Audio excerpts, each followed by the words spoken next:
میرے بھائیو، ایک انسان ایک دن نماز نہیں پڑھتا ہے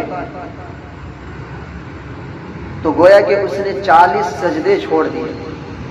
کتنے؟ 40 سجدے۔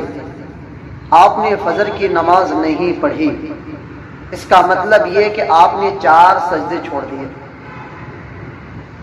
آپ نے ظہر کی نماز نہیں پڑھی، اس کا مطلب یہ ہے کہ آپ نے 8 سجدے چھوڑ دیے۔ عصر کی نماز آپ نے نہیں پڑھی، اس کا مطلب یہ کہ 8 سجدے اور آپ نے چھوڑ دیے۔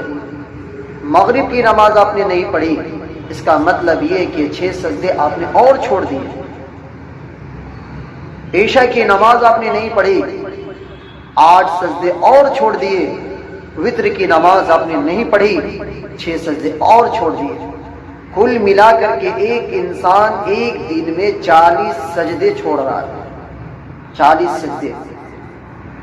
شیطان نے صرف ایک سجدہ چھوڑ دیا، ایک سجدہ نہیں کیا تو اللہ نے انک رجیم کہا کہ تو مردود ہے، میرے دربار سے بھاگ جا، اور اللہ نے اپنے دربار سے بھگا دیا اسے۔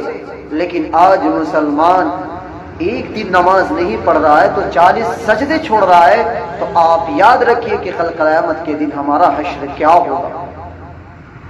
ڈیلی بیسس پر 40 سجدے چھوڑ رہے ہیں تو اللہ کے یہاں ہمارا حشر کیا ہوگا میرے بھائی۔ اگر ہم چاہتے ہیں کہ اللہ کے عذاب سے بچیں، ہم اللہ کے عذاب سے کیسے بچیں گے؟ اللہ کے عذاب سے آپ یوں ہی نہیں بچ سکتے۔ اللہ کے عذاب سے بچنے کے لیے اعمال صالحہ آپ کو اللہ کے عذاب سے بچائیں گے، اخلاق و کردار آپ کو اللہ کے عذاب سے بچائیں گے۔ کوئی بندہ یہ سوچے کہ میرے پاس مال ہے، میں تو سب کچھ کر سکتا ہوں، کوئی بزنس مین بن گیا تو وہ سمجھتا ہے کہ میں دنیا بھی خرید لوں گا، آخرت بھی خرید لوں گا۔ ایسا نہیں ہے۔ آپ پیچھے جائیے اور دیکھیے، فرعون کے پاس میں بھی پیسہ تھا، قارون کے پاس میں بھی پیسہ تھا، نمرود کے پاس میں بھی پیسہ تھا، ابو جہل ابو لہب کے پاس میں بھی پیسہ تھا، لیکن اس کے پیسے نے اللہ کے عذاب سے نہیں بچا۔